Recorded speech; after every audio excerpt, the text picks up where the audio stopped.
What's up, downtown Gilbert? I'm Patrick, and today I'm with... Joe Johnston. Good to see you. You're watching episode 3 of Cruisin' and Coffee. Well, Joe, I appreciate you being here today on it's my pleasure. Yeah, 3rd episode of Cruisin' and Coffee. Huge. Yeah, it's big. Yeah, so it's actually powered by CDJR Gilbert. On behalf of everybody, everybody's super excited to have you as a part of the show. Appreciate it. This vehicle smells great, by the way. Yeah, nice. Brand new, fine Corinthian leather. I'm curious, being that it is, the Earnhardts that are, helping me with putting this on. Yeah. Ever run into techs in Arizona at all? Or yes. I mean, I grew up in Chandler. My dad had bought the farm, but he was living in Chandler, and he would go out and work at the farm. But tech started in Chandler there. Yeah. And I remember his little dealership. It was like so small, but then it just blew my mind how he was able to just build this major empire of automotive excellence. And it's admirable. And then with the it ain't no bull and the actual bulls and the whole thing. And I remember my dad knew him when he was a younger man and all that. But man, he was super consistent. And then the whole family. It's quite a legacy, really. What is all these people in our Son spot? of a beast thing. Yeah, right? Yeah, okay, now what the?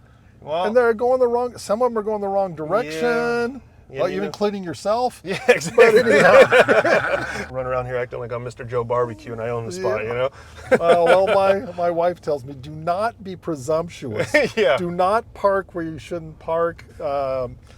Even if we own the parking space, in Agritopia, she can't do those things. And I agree with her. I mean, don't park on the curb. Yeah, don't park on the curb. And of course, I have a Vespa. She says, don't park up there. Don't do that. She's right. Yeah. Of course, she's right. Are you familiar with this spot right here? Oh, Joe's Real Barbecue. I've heard of the place. Yeah, it's pretty good. Didn't that open in 1998? I mean, that's kind of a long time, right? Yeah, it is. Oh, 15-minute parking. Uh-oh, am I in the wrong spot? Oh, I guess. I won't tell anybody because technically... you know what? After that conversation we had about parking. Yeah, you don't want my wife angry at you. That would be good. But for the video, I feel like it's kind of important that we're in front of Joe's Barbecue, right? Yeah, for sure. I'm cool with it. Okay. Yeah. Here we are. It's looking good. Yeah. Yeah. Here we are. Yeah. Joe's Real Barbecue, everyone. The place. Maybe we run and grab a coffee at Liberty and then... Oh, I'd like that. Come take a seat at Joe's and talk a little bit. I'm a cappuccino guy, so I think we should. Okay. A lot of detail there as far as all the pulling of the shots and all that stuff, so I love it. They recognize Joe Barbecue. Did you hear that? There we go. Joe sighting? Hey! He's opening Rosewood. Oh, cool. Excellent. I wonder if Dave's in today. You never know. We'll see.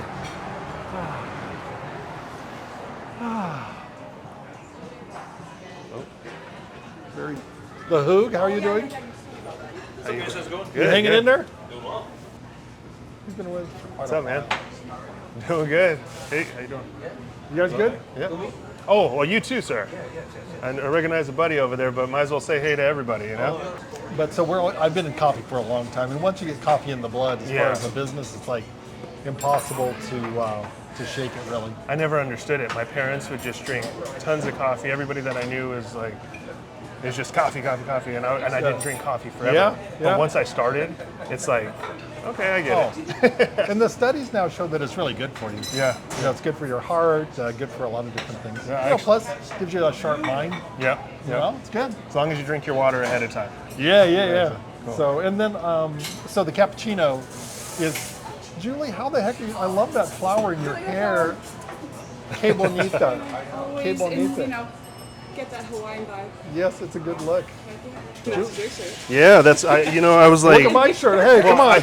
I wore this and I said, Look. what would Joe Barbecue wear? See? Yeah. Look at that.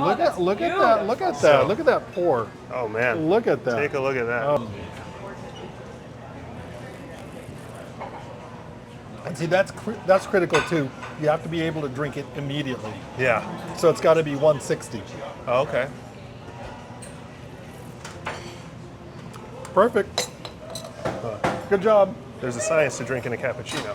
When It's a big deal. No, I believe And it. in Italy, you cannot drink it after noon.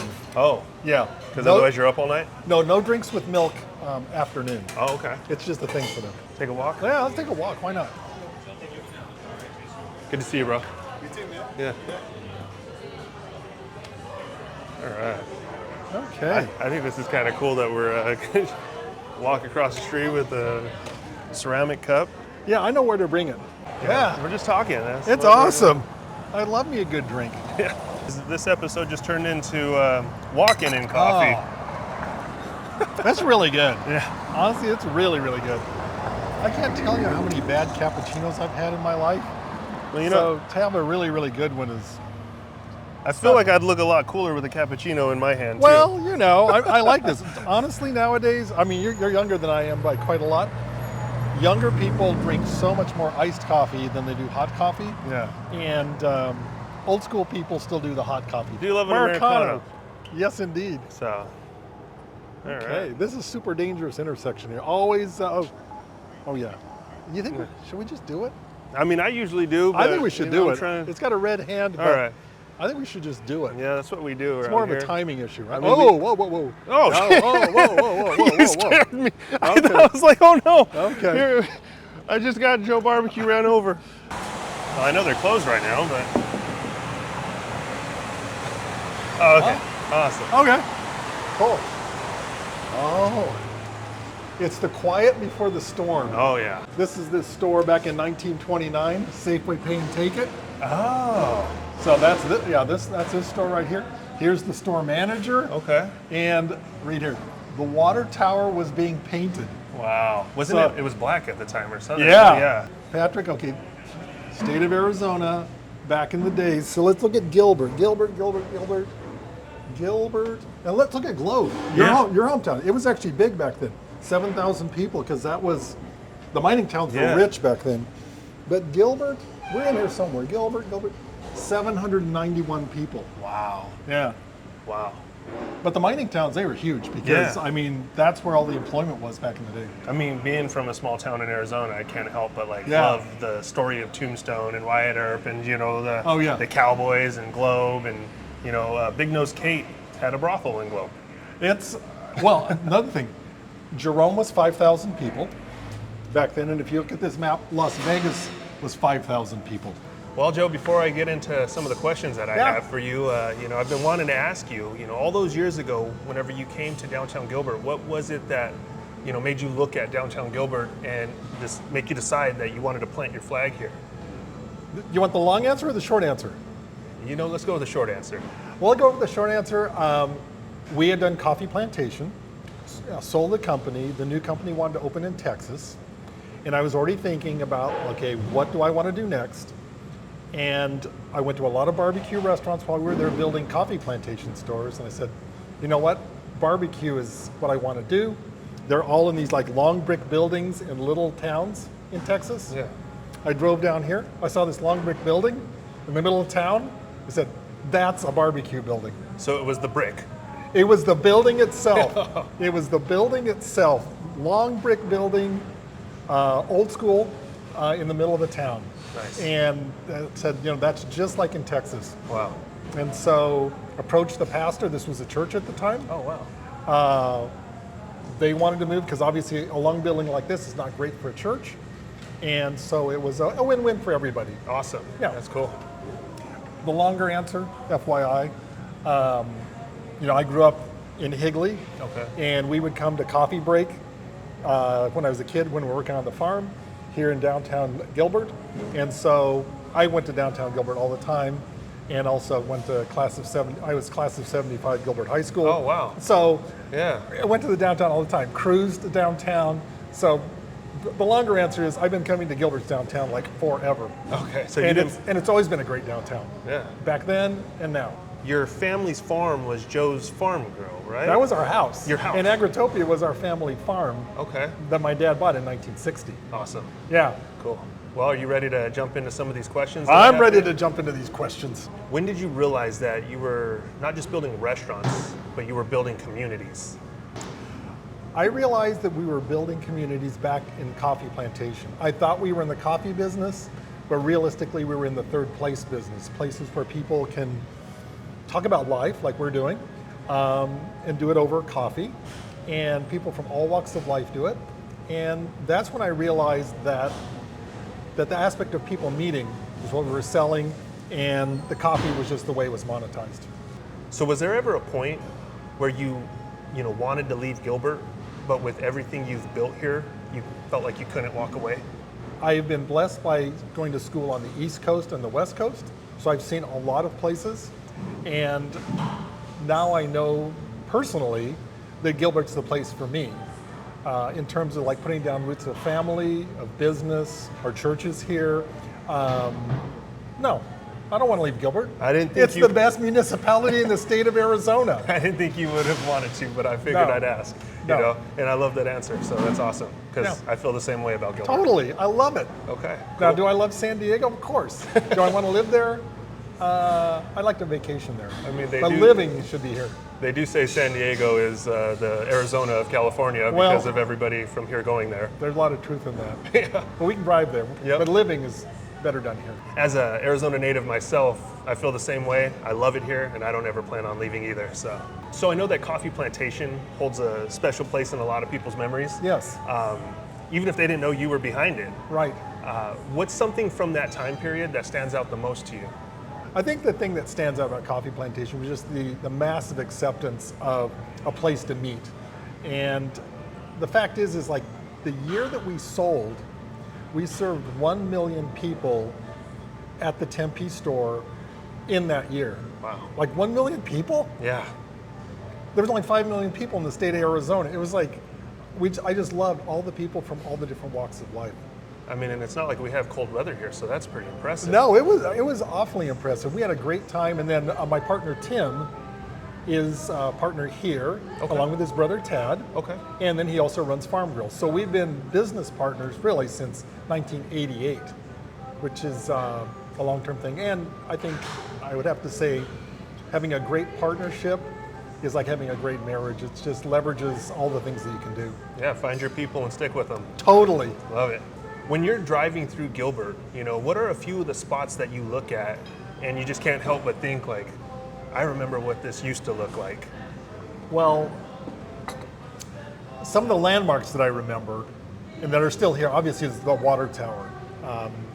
Been here forever. It's been painted various colors.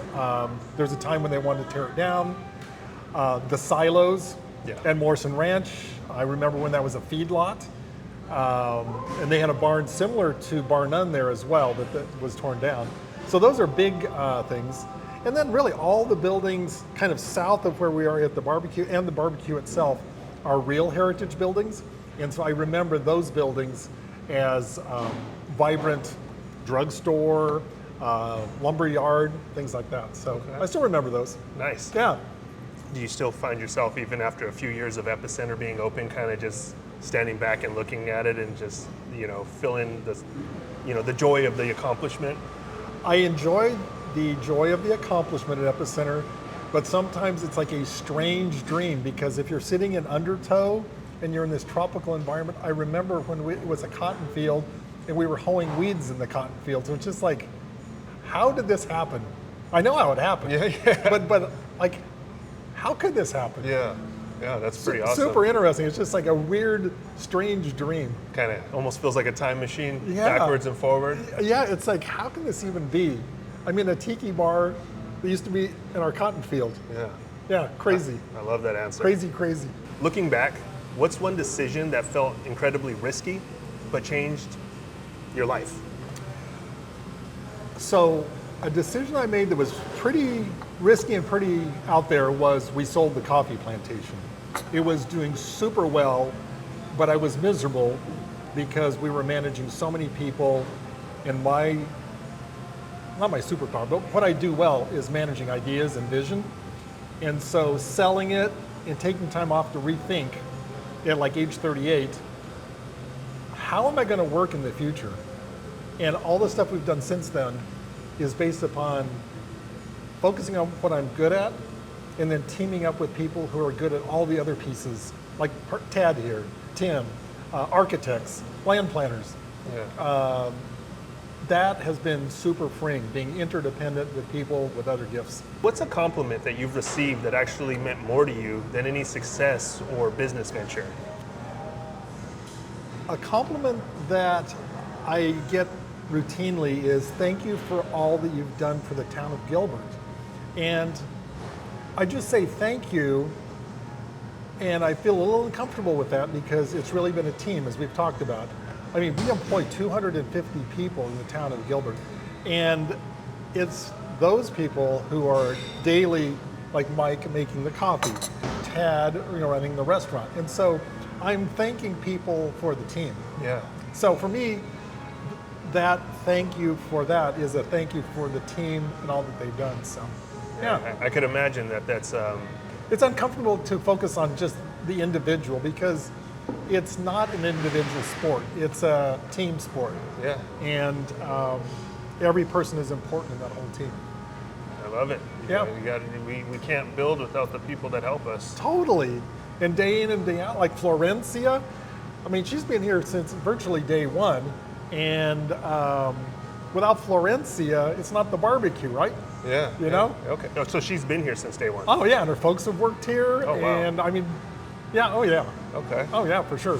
And I know you've been kind of following the account. Yeah. I see your wife, like stuff, and occasionally you kind of pop in. Do you have any questions for me? So, what do you think about social media? I'm always curious as to how you view social media in the future and which channels you prefer, and like Instagram. Yeah. Do you prefer reels, posts, stories? Like, what's your viewpoint on that? Me personally, I love the reels. Okay. I love that it takes up more space on the Yes. screen. Yeah. More real estate on the screen. Right. Easier to kind of hold people's attention whenever they're not trying to kind of like view landscape Yes. mode.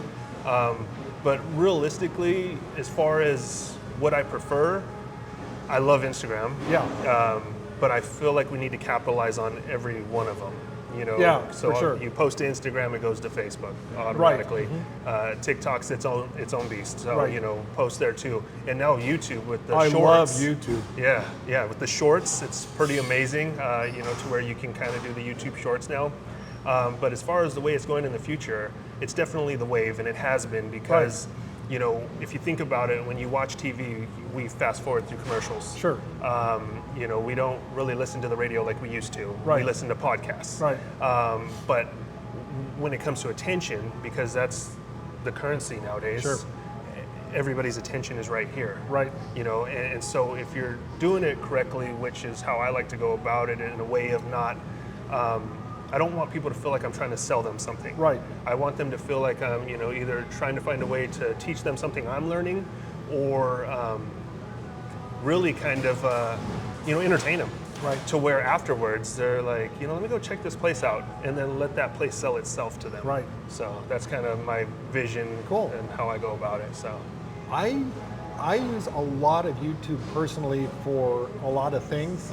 Obviously, to fix stuff. Yeah. Oh, yeah. Like cameras, things Yep. of that nature. Yep. But also travel planning Yeah. to actually see where you're going to go and what it's like. And you can either hear it from some sort of AI thing that created some sort of generica, or some individual with some sort of odd perspective on going to Crete or Gila Bend or whatever. I love that. Are you guys thinking about doing more YouTube or?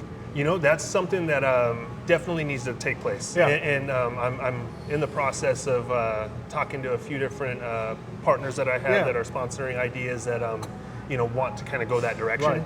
Right. So definitely it's time. And Yeah. I like the idea of more Because it's long form. Yeah, exactly. Yeah. The long form. Yeah. But with, like you said, with where you go to YouTube for that kind of stuff. Yeah. I find myself getting on Instagram and TikTok more to look up a restaurant than I do Yeah. going to Google. Right. Because then I can get a visual of the food, I can hear people talk about it, versus just going and clicking on reviews and reading through, Right. and kind of understand the person. I'd rather see what's going on. Well, I'm usually a little bit suspicious of like the restaurant's own account.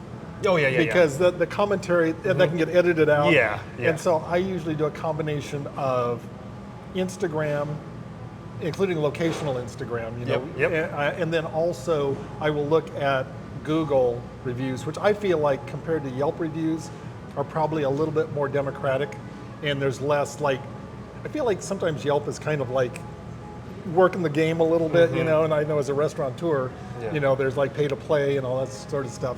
But Google, I feel like it's a pretty democratic thing, and you know, restaurants that want to suppress bad reviews, they show up in Google. Google is not going to be hammered into like modifying it.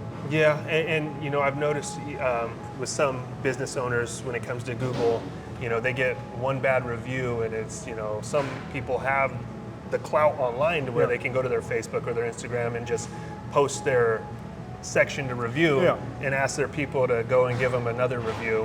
And then they get 100 new reviews that say that they love you to kind of outweigh the one, you know, so. It's all interesting. I mean, I feel like if you're going to be in social media as a business, either ignore it, like the commentary, either ignore it or engage it. Yeah, you have to. But don't sit there and get mad. No. I learned that a long time ago because I used to get upset about, you know, comments of people telling me, you know, like, oh, you're changing Gilbert, or you're trying to do this and you're trying to do that. And I get that, like, everything I've done with the account has grown up. And I look back and I'm like, okay, I kind of understand where they were coming from. But, you know, even now it's like, I've learned to try to be like, you know, instead of, you know, sitting there and arguing with someone and wherever that I don't even know that doesn't understand what I'm doing, or maybe just has some reason that they're responding that way because, you know, maybe they're upset at their friend or their wife or someone. And I just say thank you for the engagement, because I've learned that Instagram doesn't read their comment. It just reads that I got engagement. So they're actually helping me boost the content, you know, even if they're saying something negative.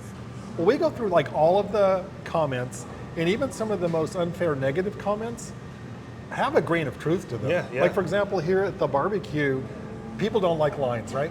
I mean, for the most part, they don't like lines. And so, and all the commentary about the line, and I didn't want to wait that long. So that's why we designed it with the new one. So it's got that zigzag over there, like Disney line. So that there's more people in air-conditioned space in the line. And it's less visible than it used to be. And we just like to listen to like the little things that people say and address them internally, and not mock them, and not say, hey, you know, they were unreasonable. That's their own point of view. And just, does it apply? Does it not apply? What can we learn from it? And see, obviously, I'm still in a stage of life where I'm learning a lot of lessons. And you know, your response to some people could change their outlook on their opinion of you because you didn't come back at them. You know, in a way of that. So it's life. You know. Do you read the book Let Them? Let Them. I've heard the book. I think it's in my Amazon basket. You should probably look at it. It's basically, you know, people are going to think about you what they're going to think about you, and don't spend a lot of time like figuring out like how I can make them like me, or how it's just, people are going to think what they're going to think. You know, and people are going to think bad things about you even if they love you.